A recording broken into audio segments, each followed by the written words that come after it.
सीताराम सभी को। कैसे हैं आप सभी? आई होप आप सब अच्छे होंगे। आज हम आगे के पॉइंट्स कर लेते हैं। कल जो है हमने पहले 7 पॉइंट्स कंप्लीट कर लिए थे, अब 8वां है मनोरंजन का साधन। मनोरंजन मतलब एंटरटेनमेंट का साधन। वाचन ज्ञान के साथ आनंद प्राप्ति का सर्वोत्तम साधन है। वाचन जो है, पढ़ना जो है, ज्ञान के पढ़ना, हाँ, ज्ञान के साथ क्या है, आनंद प्राप्ति का सर्वोत्तम साधन है। कहता खाली समय में, यात्रा के दौरान व अकेलेपन में यह सबसे अच्छा साधन है। जैसे हम ट्रेन में जाते हैं या कहीं हम जा रहे हैं, ट्रैवल कर रहे हैं, तो उसमें हम कई बार देखते हैं यात्री भी सारे बुक्स पढ़ रहे होते हैं, कोई ना कोई कुछ ना कुछ पढ़ रहा होता है, हम भी पढ़ते हैं। क्योंकि उससे क्या है, वो अकेलापन, अगर हम अकेले तो अगर तो ट्रैवल कर रहे हैं तो बुक्स तो हमारी बेस्ट फ्रेंड है उस टाइम पे भी, है ना। और वैसे भी हैं ही कि क्या है कि हमें जो है अच्छा समय हम व्यतीत कर पाएंगे, बोर नहीं होंगे। पाठक जब कवि व लेखक के भावों व विचारों से तारतम्य स्थापित करता है तो उसे अलौकिक आनंद की प्राप्ति होती है। कि मतलब वो जब कवि और लेखक ने क्या लिखा है, वो जब उससे ध्यान से पढ़ता है, उन भावों में वो जाता है। अगर खुशी की बात करिए, वो खुशी महसूस करता है, दुख की बात करिए, दुख महसूस करता है, सारी चीज़ें जो है वो महसूस करता है, तो उससे क्या है, उसे एक अलौकिक आनंद की प्राप्ति होती है। ठीक है, कि मतलब जब भी हम कहीं ट्रैवल कर रहे हैं तो मेन इसका यही है कि हम जो है उस टाइम पे भी बुक्स की हेल्प ले सकते हैं, उनमें से हम पढ़ सकते हैं। तो उससे क्या है, एक तो हमारा टाइम पास हो जाएगा, दूसरा हम जब वो चीज़ें पढ़ेंगे तो हम उससे क्या है, अलौकिक आनंद मतलब बहुत सा आनंद, एकदम अद्भुत आनंद की प्राप्ति जो है हमें होगी। ऐसे जितना बोर ही हो ना, तो कहते हैं दूसरा 9th है शैलीगत परिचय।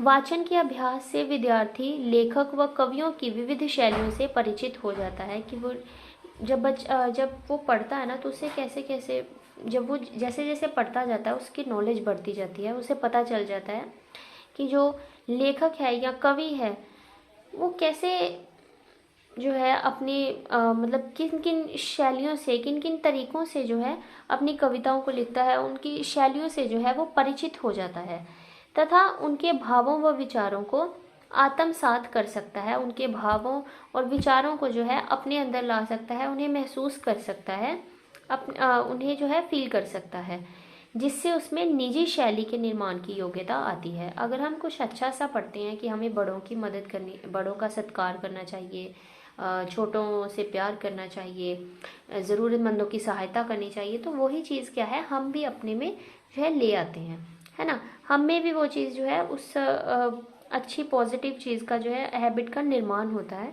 तो ये अच्छी बात है ना। ये कैसे आता है, जब हम कोई सी बुक्स को पढ़ते हैं या जब हम रामायण को पढ़ते हैं तो हमें पता चलता है ना कि परिवार के साथ रहना क्या है, आपस में प्रेम प्यार क्या है, वचनों का पालन कैसे करा जाता है। हजारों करोड़ों चीज़ें जो हैं, अच्छी अच्छी चीज़ें जो है, हम उनसे आदर्श चीज़ें सीखते हैं। श्रीमद् भागवत गीता से हमें आत्मज्ञान मिलता है, तो उससे क्या है, निजी शैली के एक तरीके से निर्माण की योग्यता आती है। हमें कैसे अपने आप को रखना है, कैसे रहना है, किन किन परिस्थितियों में कैसे व्यवहार करना है, कैसे तरीके से, किस तरीके से मतलब बिहेव करना है, ये सब हमें पता चलता है। आगे है शब्द भंडार में वृद्धि, वोकैबुलरी में जो है हमारा बढ़ावा होना। अब देखिए, सीधी सी बात है, जितना हम पढ़ते जाएंगे उतना जो है हमें नई नई वर्ड्स का, नई नई चीज़ों का ज्ञान होगा, नए नए शब्दों का ज्ञान होगा, जिससे हमारी वोकैबुलरी आराम से बढ़ेगी। अगर हम कम पढ़ेंगे तो हमें कम क्लियरिटी होगी, ज़्यादा से ज़्यादा पढ़ेंगे तो नई नई चीज़ों का, नए नए शब्दों का पता चलेगा। कहता वाचन शिक्षण द्वारा विद्यार्थी का शब्द भंडार उत्तरोत्तर बढ़ता रहता है। कि शब्द भंडार जो है पढ़ने से बच्चे का बढ़ता रहता है। सस्वर वाचन से शब्दों के विभिन्न रूपों का ज्ञान प्राप्त होता है। जब बच्चा पढ़कर, बोलकर पढ़ता है तो उससे क्या है, बोलने का तरीके को पता चलता है, शब्द को कैसे पढ़ना है उस तरीके का पता चलता है, किस भाव से पढ़ना है, इन सब चीज़ों का जो है उसे ज्ञान प्राप्त होता है। मौन वाचन के अभ्यास से विद्यार्थी नए नए शब्द सीखता है, या यूँ भी कह सकते हैं कि मौन वाचन के अभ्यास से विद्यार्थी जो है शांत रहना भी सीख जाता है और तो ज्ञान भी प्राप्त करता है। विद्यार्थी का जितना शब्द भंडार विकसित होगा उतनी ही उसको मौखिक व लिखित अभिव्यक्ति प्रभावशाली बनेगी। बिल्कुल सही बात कि अगर हमारे पास वर्ड्स हैं लिखने के लिए, हमें कैसे लिखना है, किन किन शब्दों का प्रयोग करना है, तो उससे क्या है, हम अपनी मौखिक भाषा और अपनी लिखित भाषा दोनों की अभिव्यक्ति जो है प्रभावशाली ढंग से कर पाएंगे। अगर हमें पता ही नहीं है कि जो है गिफ्ट को हिंदी में क्या बोलते हैं, मैं किसी को लिख रही हूँ कि मुझे किसी को बताना है, मौखिक अभिव्यक्ति करनी है कि मुझे उससे बहुत अच्छा गिफ्ट मिला है। अब मुझे पता ही नहीं गिफ्ट को क्या बोलते हैं, तो जब तक मुझे पता ही नहीं होगा गिफ्ट को उपहार बोलते हैं, मैं उसकी मौखिक अभिव्यक्ति कैसे कर पाऊँगी, नहीं कर पाऊँगी। अगर यही मुझे लिखना है कि मुझे जो है ये गिफ्ट मिल गया है, ये उपहार मिल गया है, तो अगर मुझे पता ही नहीं है उपहार क्या लिखना है, कैसे लिखना है, उपहार मतलब गिफ्ट को बोलते क्या है, तो मैं उसे अभिव्यक्त भी नहीं कर पाऊँगी। अगर चाहे एक शब्दों की बात छोड़िए, अगर हमने पढ़ा ही नहीं होगा तो हमें पता ही नहीं होगा कैसे लिखना है। तुम्हारा नाम क्या है या तो तुम्हारा क्या नाम है। अब सही कौन सा है, तुम्हारा क्या नाम है, तुम्हारा नाम क्या है, नहीं तुम्हारा क्या नाम है, ये सही वाक्य है। अगर मैं इसे बार बार पढ़ूंगी नई चीज़ों में, जब मैंने बुक्स में पढ़ा होगा तभी मुझे पता होगा कि इसे इस तरीके से पूछना है कि तुम्हारा नाम क्या है, तुम्हारा क्या नाम है, ये नहीं पूछना कि तुम्हारा नाम क्या है। ये सब चीज़ों का जो है हमें पता लगता है किससे, केवल और केवल पठन कौशल से, वाचन से, पढ़ने से हमें पता चलता है। और भी जो है कई सारी चीज़ों का हमें पता चलता है। अभी थोड़ा सा रिवाइज करते हैं कि हमने क्या क्या पढ़ा था। भाषाई कौशल में निपुणता, की भाषा का कौशल में विकास होता है। सारी जो तीनों स्किल्स हैं वो इसी पर डिपेंड करती हैं। उच्चारण और वर्तनी का ज्ञान, लिखना और बोलने का ज्ञान उससे प्राप्त होता है। व्याकरण का समुचित ज्ञान पता चलता है, कैसे कहाँ पे पुल्लिंग, स्त्रीलिंग, बहुवचन, वचन का उपयोग होना है।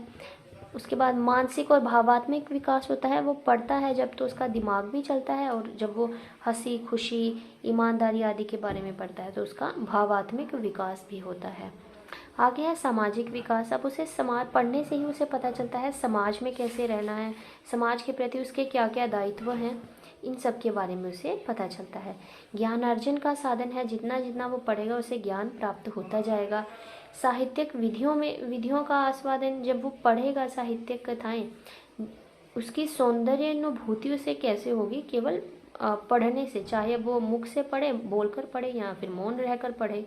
मनोरंजन का साधन, कि मनोरंजन का साधन है, अब खाली समय में, यात्रा के दौरान, अकेलेपन में, ये बड़ा इम्पोर्टेंट है। बच्चा अपनी जो है किताबें पढ़ सकता है, हम अपनी किताबें वगैरह पढ़ सकते हैं। शैलीगत परिचय हमें निजी जीवन में उपयोगी होता है, हमें शैली का निर्माण करना सिखाता है। निजी शैली में हम इन योग्यताओं को जो है डाल सकते हैं, भर सकते हैं। शब्द भंडार में वृद्धि होती है, हमारी वोकेबलरी, हमारी डिक्शनरी जो है उसमें वर्ड्स नए नए हमें जो है पता चलते हैं। तो आज के लिए बस इतना ही, बाकी हम कल करेंगे। बहुत बहुत धन्यवाद। सीताराम।